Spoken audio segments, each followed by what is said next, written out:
Okay, we'll solve the following exercise. The exercise is the number 2.2. First, we're going to read it.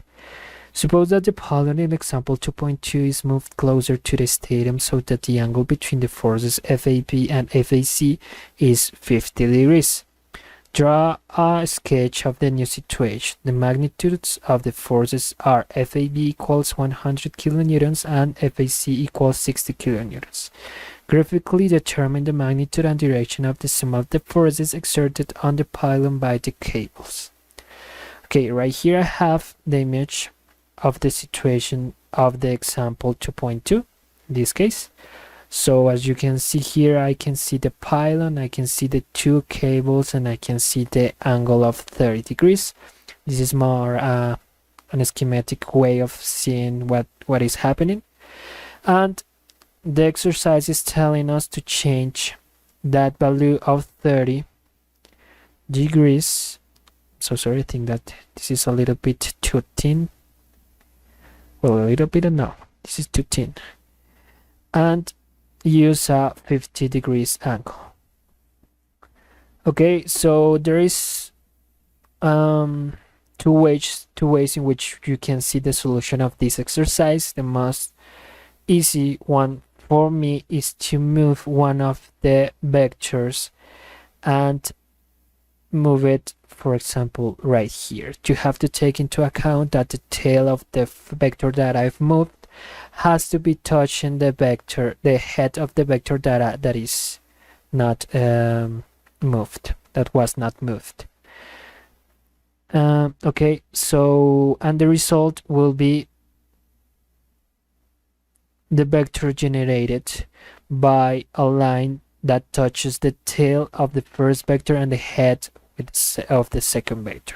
You have to take into account here that the tail of the vector generated has to be touching the tail of the first vector and the head with the head of the second vector.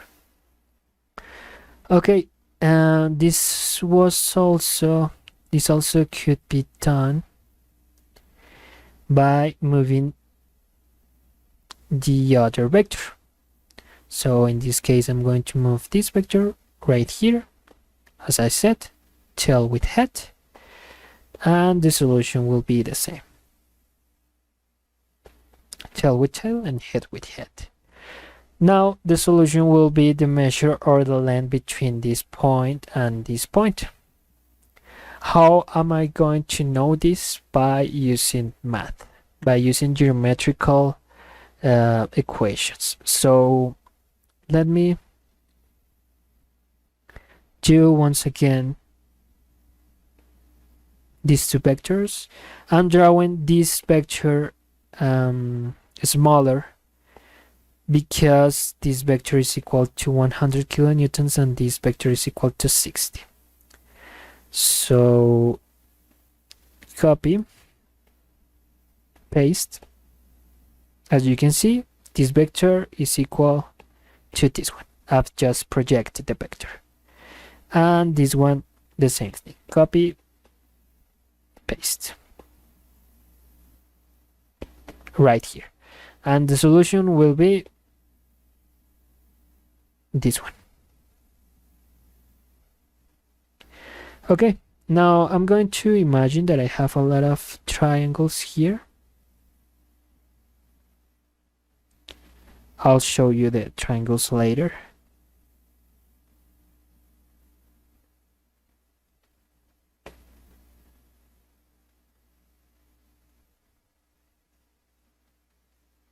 Right here.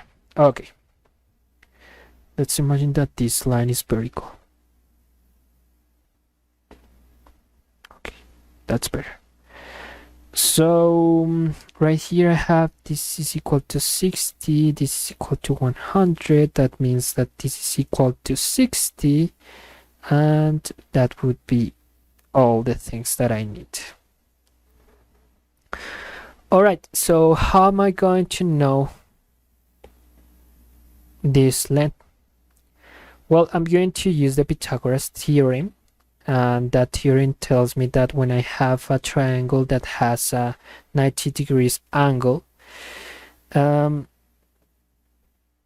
and I have these two measures that I'm going to call A and B. In this case, the hypotenuse of this triangle will be equal to the square root of the first measure evaluated to the second power plus the second measure evaluated to the second power. Okay, so how am I going to know this if I don't have this measure? I'm going to call it X, and this measure I'm going to call C. Remember that right here I have an angle of 50 degrees. Okay, so what I'm going to do is to look for one of these incognitas, although I already know that one depends on the other, but it doesn't matter at this moment. So I'm gonna select one, whichever. I'm going to select this one because I want. So how am I going to know this length? By using this triangle. I am actually doing it again, so bear with me for a little bit of time. Okay, right here I have the same triangle. This is the one. So right here I have 60, 100, this is equal to X, and this is equal to C, with an angle of 50 degrees. So I'm going to use the cosine because I'm using and I'm looking for a measure that is related to the adjacent part of the angle. Remember that the adjacent part is the one that is touching the angle, but is not the hypotenuse. In this case, this length is touching the angle right here, but this not corresponds to the hypotenuse. And right here I have the opposite measure. So first I'm going to use cosine. The cosine of 50 is equal to 100 divided by the adjacent part, which is 60 plus X. Okay, I'm gonna solve this equation for X. So in this case, what I have to do is I'm going to do it step by step. 60 plus X. This is multiplicating cosine of 50, and this is equal to 100. Then I'm going to send this cosine to divide the 100. Cosine of 50, and the X will be equal to 100 divided by cosine of 50 minus 60. Okay, so X is equal to, let me write down this using the calculator. So 100 divided by cosine of 50 and close parentheses minus 60. This is equal to, I think that may not be correct. Cosine of 50,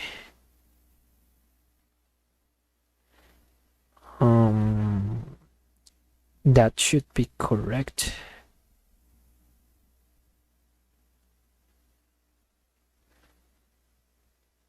Okay, so this is something close to 95.5723. Okay, now I'm going to look for C.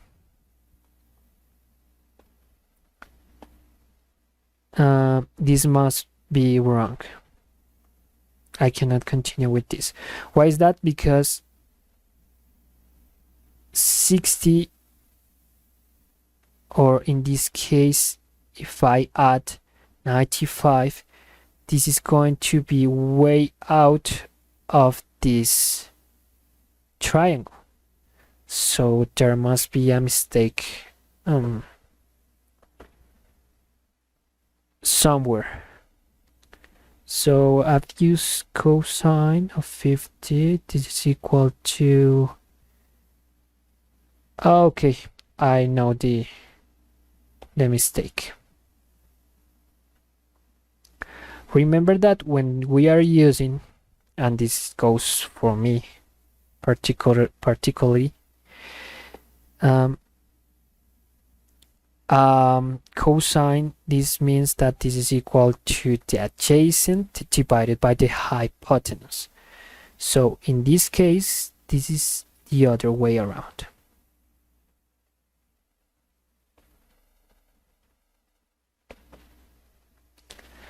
Okay, in this case, this is actually correct. So 100 times cosine of 50 minus 60 is equal to x.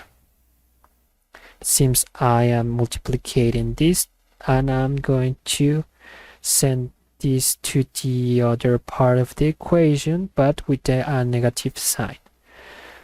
So 100 times cosine of 50, I have to be sure that I'm working in degrees, because we're talking about degrees, minus 60. This is way better. This is actually pretty good.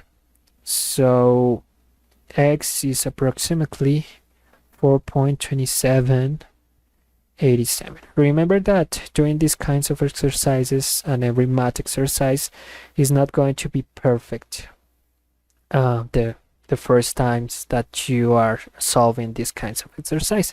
There's going to be always mistakes, but you have to take into account how to look at them, how to identify those errors, and correct the mistake.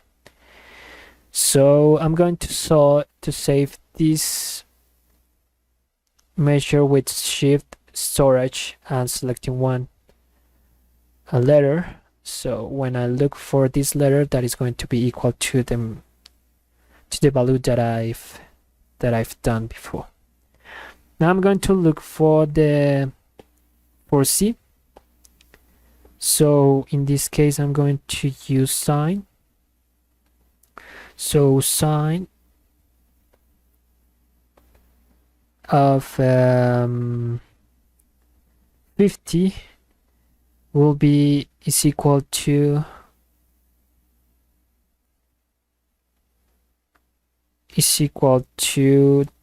C divided by 100. So yep. So 100 times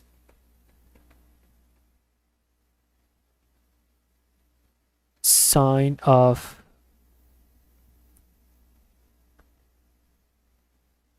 50 is equal to C. Right here, 100 times sine of 50. This is approximately equal to 76.6044. And I'm going to save this value as well, using the storage B. So when I look for this one, it's equal to this, and when I look for this one, it's equal to this. Okay, now I have this value and this value, so I can now use the following triangle.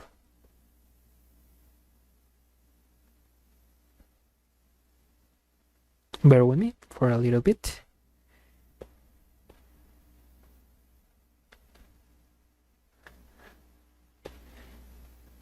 In this case, I'm going to say that this is equal to x, this is 60, this is 60, and this is equal to C.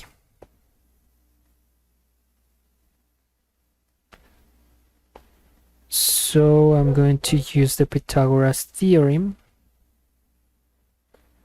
Right here have this measure, and right here have this measure. So I'm going to use the Pythagoras theorem that tells me that the square root of 60 times 2, because I have two of them right here, plus x, this evaluated to the second power, plus c evaluated to the second power is equal to the hypotenuse, in this case the length of the vector that I need.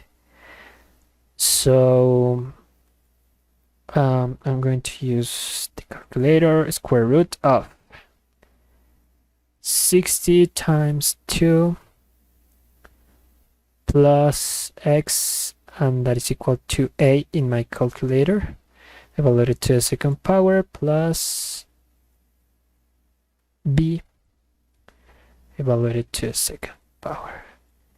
And the answer is approximately 145.99112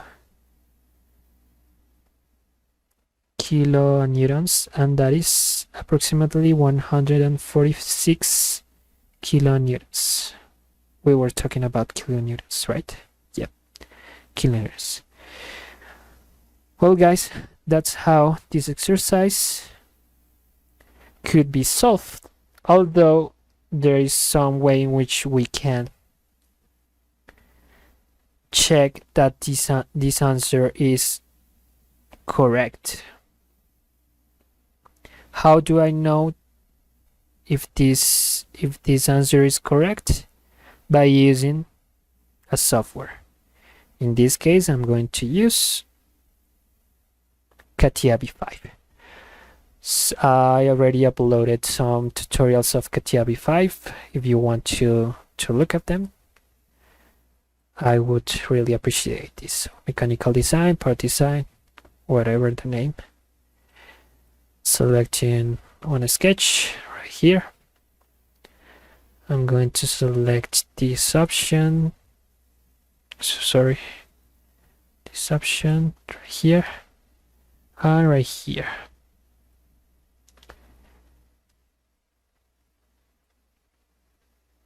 If you want to learn how to do this, you just have to look at the tutorials that I've done before. Okay, this is equals to 60 and this is equal to 100. And right here I have an angle of 50